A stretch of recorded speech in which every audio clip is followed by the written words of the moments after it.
فرماتے جب نہر فرات سے غازی عباس پانی لے کر آ رہے تھے تو ایک جملہ کہا کہ اے فوج اشقیا، اگر تم میرے دونوں بازوؤں کو بھی کاٹ لو میں عباس اپنے دین کو نہیں چھوڑوں گا۔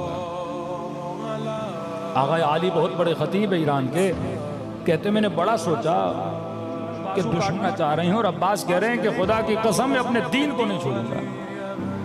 کہ ہماری نظروں میں دین کیا ہے؟ نماز، ہماری نظروں میں دین حج، ہماری نظروں میں دین صوم و صلاۃ و زکوٰۃ، لیکن یہاں معاملہ نہ نماز کا تھا نہ زکوٰۃ تھا۔ کس چیز کا معاملہ تھا؟ غازی کیوں کہہ رہے ہیں کہ اگر میرے بازو بھی کاٹ تو میں اپنے دین کو نہیں چھوڑوں گا؟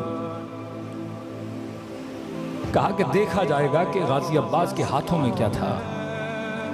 کہ جب نظر پڑی تو عباس کے ہاتھوں میں پانی کا مشکیزہ تھا اور پوری کوشش کر رہے تھے کہ تیر آنکھ پہ لگے پر مشک نہ لگے، بازو کٹے پر مشک نہ گرے، خیمے تک کچھ بھی ہو جائے میرا بدن زخمی ہوتا ہے لیکن مشک نہ گرے۔ تو کہا کہ سمجھ نہیں آئی پانی کا مشک عباس کا دین کیسے بنا؟ پانی کا بھی دین بنتا ہے کہ آپ کہو کہ میں اپنے اس دین کو نہیں چھوڑوں گا؟ کہ پانی بھی دین ہوتا ہے؟ تو علماء نے لکھا پانی کا مشک دین نہیں تھا، کیونکہ حسین نے کہا تھا پانی لاؤ۔ حکم امام دین ہے۔ مولا کہے نا 10 منٹ یہاں بیٹھو یہ دین ہے۔ مولا کہے آنکھیں بند کر کے کھڑے ہو جاؤ 1 گھنٹہ یہ دین ہے۔ کہ عباس حکم حسین کو دین مان رہے ہیں، اور جب مشک پہ تیر لگانا تو یہ دعا کیا خدا اب نہیں چاہتا میرا لاشا خیموں تک چلا جائے۔ اطاعت کتنی کہتے ہیں 2 محرم کو فوج اشقیاء نے کہا کہ خیموں کو ہٹایا جائے نہر سے۔ کہتے ہیں جیسے آرڈر آیا غازی عباس سپہ سالار تھے، حضرت عباس نے اپنی تلوار سے ایک لائن کھینچی اور فرمایا اگر کسی میں جرت ہے جب تک میں زندہ ہوں اس لائن کو پار کر کے دکھائے۔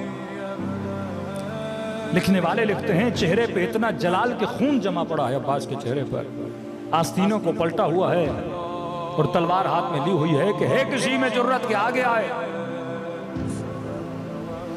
سیدہ زینب فرماتی امام حسین اچانک میرے خیمے میں آئے اور چہرے سے ایسے لگا کہ امام حسین تھوڑے پریشان ہیں۔ میں نے کہا بھائی حسین کیا ہوا ہے؟ فرمایا زینب آپ نے سنا ہوگا کہ عباس نے خط کھینچی ہے اور بڑے جلال میں ہیں اور دشمن کو للکارا ہے کہ کسی میں جرت ہے کہ آگے آ کر دکھائے۔ سیدہ زینب نے فرمایا کہ بھیا حسین عباس کے ہوتے ہوئے کسی کی جرت ہے کہ خیموں کو ہاتھ لگائے؟ فرمایا بہن زینب میں چاہتا ہوں کہ خیمے ہٹا دیے جائیں، میں ابھی جنگ نہیں چاہتا۔ تو سیدہ نے کہا حسین کیسی باتیں کر رہے ہیں؟ اگر آپ کی یہ مرضی خیمے ہٹا دیے جائیں جا کے عباس کو بول دیجئے۔ آج تک ہوا کہ آپ کچھ چاہیں اور عباس نہ کرے۔ مطیعا لمولا، زیارت حضرت مطیعا لامر مولا، اپنے مولا کے امر کی ایسی اطاعت کی کہ مثال بنے۔ آج کربلا جاؤ تو 2 روزے نظر آتے ہیں، دور سے ایسے لگتا ہے دونوں اماموں کو روزے ہیں۔ کہ میری زیارت سے پہلے عباس کی زیارت کیا کرو۔ تو کہا کہ حسین آپ کہہ دیجئے، عباس نے آج تک آپ کو روکا تو نہیں ہے؟ سیدہ فرماتی امام حسین بیٹھ گئے۔ فرمایا بہن زینب جب حسن کے جنازے پہ تیر چلے تھے میرے عباس کو اتنا جلال تھا، تلوار نکالی کہ بس حسین مجھے اجازت دیجئے۔ میں نے فوراً بازوؤں کو روکا تھا، میں نے کہا عباس اب ہی نہیں کربلا کا چپ ہو گیا میرا غازی۔